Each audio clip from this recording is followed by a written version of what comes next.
السلام علیکم معزز ناظرین، اگر آپ ہمارے چینل میں نئے ہیں تو ہمارے چینل کو سبسکرائب کر دیں تاکہ ہر نئی آنے والی ویڈیو کا نوٹیفیکیشن آپ کو ملتا رہے۔ حضرت عائشہ رضی اللہ تعالی عنہ سے روایت ہے کہ رسول صلی اللہ علیہ وسلم نے ایک آدمی کو ایک لشکر پر امیر بنا کر بھیجا، بس وہ اپنے ساتھیوں کو نماز پڑھاتا اور اپنی قرات قل هو اللہ احد پر ختم کرتا۔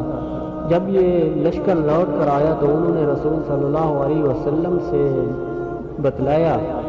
آپ صلی اللہ علیہ وسلم نے فرمایا، اس سے پوچھو کہ وہ ایسا کیوں کرتا ہے۔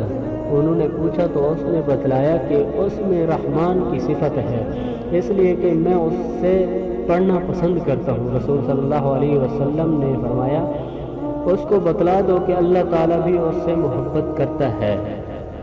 اللہ تعالیٰ نے فرمایا، اور وہ لوگ جو ایمان والے مردوں اور عورتوں کو ایذا پہنچاتے ہیں بلا ان کے قصور کے، انہوں نے بہت بڑا بہتان باندھا اور کھلا ہوا گناہ کیا۔ اللہ تعالیٰ نے فرمایا، پھر تو یتیم کو مت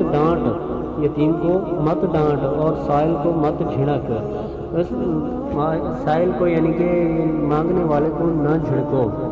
دوسری حدیث یہ ہے کہ حضرت جندب بن عبداللہ رضی اللہ تعالیٰ عنہ سے روایت ہے کہ رسول صلی اللہ علیہ وسلم نے فرمایا، جس نے صبح کی نماز ادا کی وہ اللہ تعالیٰ کی حفاظت اور ضمانت میں ہے، بس اللہ تعالیٰ ہرگز تم سے اپنی ضمانت کے بارے میں کچھ بھی باز پرس نہ کریں گے، یعنی کچھ بھی نہ پوچھیں گے، اس لیے کہ وہ جس سے اپنی ذمہ داری کے بارے میں کوئی چیز طلب کرے گا تو اور اس کو پا لے گا تو اس کو منہ کے بل جہنم کی آگ میں ڈالے گا۔